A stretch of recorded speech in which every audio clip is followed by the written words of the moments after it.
Hi, my name is DeVore, and I am the therapist on the pastoral staff here at the Forest Lake Church. I'd like to talk to you for just a couple minutes today about anxious thoughts.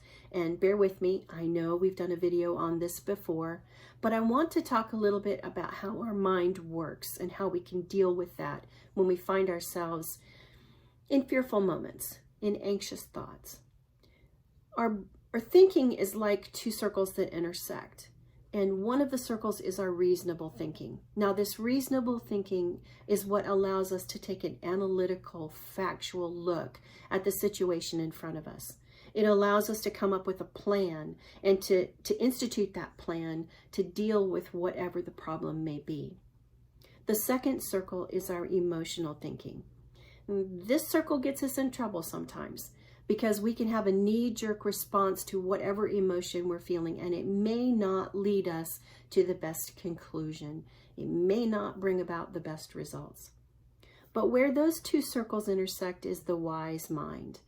And the wise mind is the area that has a balance between the emotions that we feel and the analytical, reasonable thinking to deal with whatever the problem is. It institutes that logical thinking without ignoring the emotions that are present.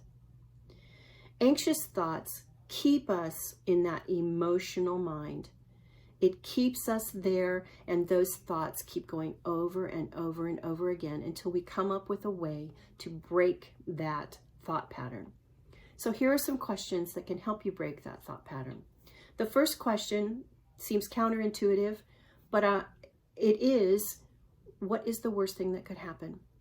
Now, that ought to be easy for all of us to come up with, because that's automatically where our brains go. We automatically, when faced with an emotion like fear or disappointment or frustration, go to a worst case scenario. The next question is a little more difficult to formulate, but it's a really important one. And that is, what is most likely to happen?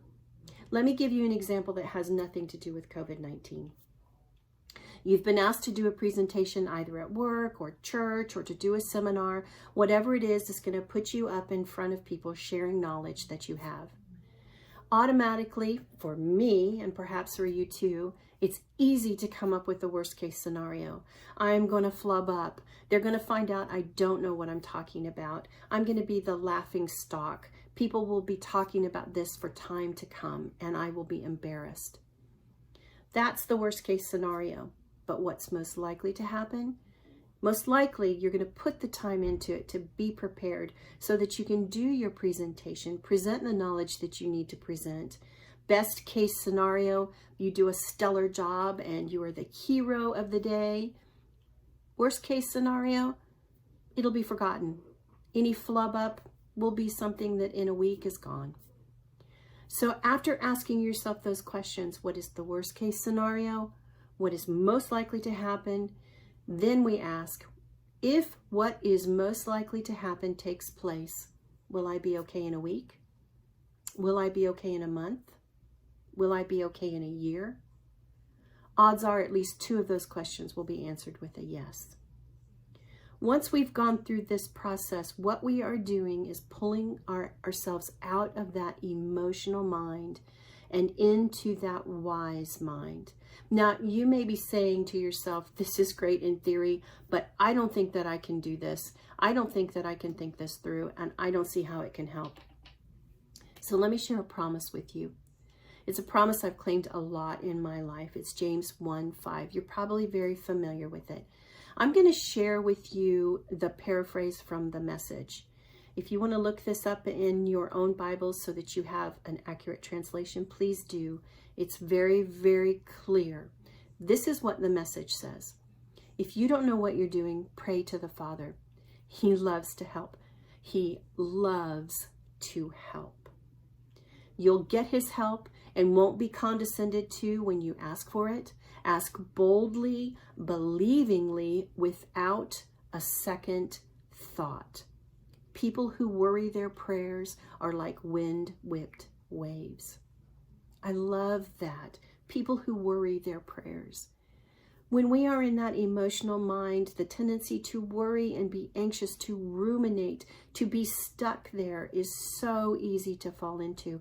It is such an easy thing to do. But asking God to give you the wisdom to step away from that and enter your wise mind, where you can better handle whatever is coming in front of you. You can use your reasonable mind, that analytical thinking that God has given you, without ignoring your emotions, to recognize a solution to the problem that is before you. I hope that this is helpful to you. I hope that you will fall back on this promise and use it. And please remember, ask yourself the questions. What is the worst that could happen? What is most likely to happen? And if what is most likely to happen takes place, will I be okay in a week? Will I be okay in a month? Will I be okay in a year? Thank you for listening. Stay safe, be well, and God bless.